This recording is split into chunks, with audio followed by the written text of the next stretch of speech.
What's going on, everybody? Thank you so much for tuning in. Once again, this is Miss Fit to Teach, and today I will be talking about 5 things that I do in my classrooms consistently to make sure that I'm building relationships with my students and we're getting along great, even if I'm not there. So let's go. Stairs. Not even a problem. Let's get up these stairs. Come on, everybody, up the stairs. Come on, everybody. Miss Rodriguez is gonna beat you. Yeah. You're not tired. She's gonna be the first one to trip and fall up the stairs. Here we go. So I've been on maternity leave for a while, and as I'm getting away from my class, I've had a lot of time to think about how I am as a teacher, what I would do differently, if I could be doing some things better. As I've had time to think about how I am in the classroom, I've thought about what is it that makes me a good teacher, or at least what is it that helps me to get along with my students and for us to stay connected, for me to stay relevant, even when I'm not in my classroom. So if I had to narrow it down to 5 things that I say I do consistently, then these are them. Number 1, keep it positive. You're not going to feel like being super sunshine and rainbows all day long, but it really costs you nothing to just kind of be like, I hope you're having a great day. so keeping it positive, making sure that you say hi to your students, and come up with a talking point, something that you can have a conversation around with your students. Number 2, get involved with your students beyond the classroom. So what I mean by that is I'm not just a teacher in the 4 walls of my classroom. I am also a track coach, and I love coaching track. It was my sport in high school. But in coaching track and also coming to their games, basketball games, clubs, after school activities, even field trips, I am able to see my kids and their personalities beyond what we're doing in the classroom. I like that. Why are you talking like that? Hi, Instagram.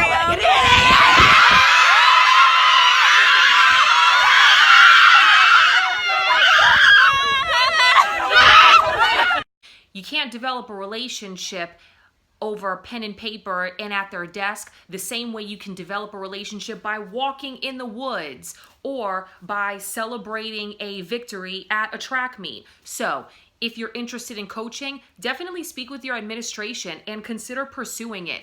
Or if you're interested in starting a club, seek it out. Try to get the funding for it and invite students to be a part of it. They would love to see you in a different capacity, and for you to see them and to nurture them in a different capacity other than your content area. Okay, number 3, allow your students to see you, see your personality, something other than just you being a teacher. And what I mean by that is let them into other parts of your life. You don't have to tell them everything, nor should you tell them everything, but you got more than one part to your personality. So show off the things you're good at, the things you like, even some of the things that you hate. But let your kids see that you're dynamic and you're not just a teacher. So if you are a teacher who is a really good musician on the side, if you're a teacher who knows about social media strategies, if you're a teacher who's really good at finances or cars or something else that you just have a talent and a passion for, find a way to appropriately and effectively bring it to your classroom and let your students see who you are outside of being a teacher. They want to know that you're human because they are too. Number 4. This one is particularly important because kids are human. It's the 21st century, and in 2020, we are dealing with all kinds of issues. So that being said, let your kids speak to you. And when they speak to you, really listen. You have to listen to your students. They might come to you with some really heavy stuff that for you might not seem like a big deal, but it could be earth-shattering for your kids. And sometimes they come to you for nothing more than just a listening ear because they trust you. And by the way, if they are coming to you, take it as a compliment because they're coming to you for a reason, and chances are that reason is they really value your opinion or your presence. So they won't open up to you until they know that you care. And the best way to show that you care is by listening to them. You don't need to open your door all the time. My door stays locked during my planning period, and sometimes I turn the lights off. Yeah, you don't have to be a listening ear all the time because teachers do need their downtime. We need time to do other things other than listen to everybody. But when a student is coming to you, do your best to not be so quick to give them a piece of your mind, but really just a piece of your heart. And if you're going to be a listening person to them, then take what they say with seriousness, keep it confident as much as possible, but if they're telling you some heavy stuff that deserves some outside attention or help, let them know up front or be ready to just be real and tell them that we should share this with somebody else that's more appropriate fit to deal with this particular problem. Okay, number 5. You will get so much further with your students when they see that, yes, you're a listening ear. Yes, you're available to them. Yes, you see them outside of just the classroom and they see the different parts of your personality, but they also have to know that you are a role model. You're there to affect positive change, that you actually have boundaries, and that you're really not there to be their friend as much as you're there to be a mentor and a guiding light in their life. More and more, I'm seeing this weird thing that parents and teachers just want to be more like their child's friend than an actual adult, a helpful and useful adult in their child's life. And I think that's actually, while I understand why they're doing that, I think it's more detrimental than anything else. I love you, but I'm not your friend. So don't try to be every kid's friend. You've got to be there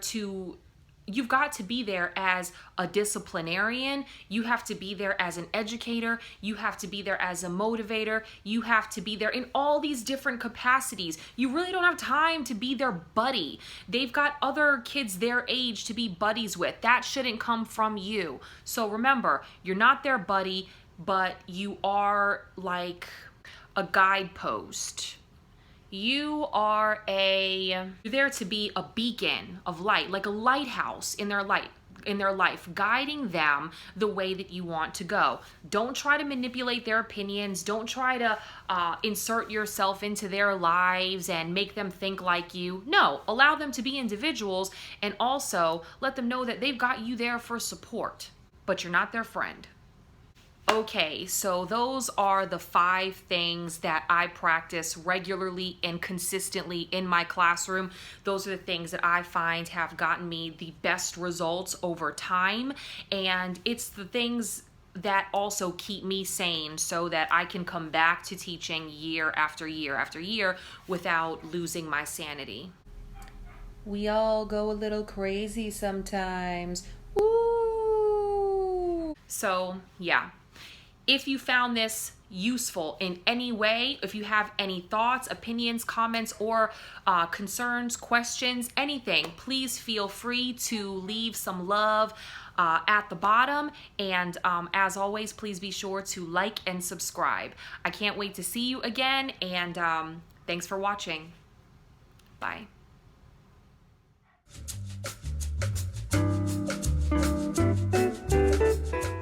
What I suck at, I don't know where I'm going with this, and what is my number 2? Just gonna let it roll until it comes back to me. What was I gonna say? Yeah, I got it now. Whew. This bear, I don't even know if I want this bear on the Ugh. Okay. I'm thinking. I don't know. Is she still asleep? She is. I've got a little bit more time. I need to roll. Whew. She's waking up. When they speak to you, really listen. Listen. You've got to listen. Important to listen. I don't know what I want to say now.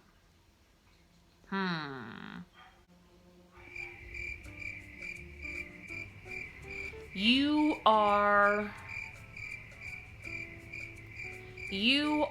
a, this is hard. What would you compare it to? I don't know. It's okay to be silly with your students. Meh.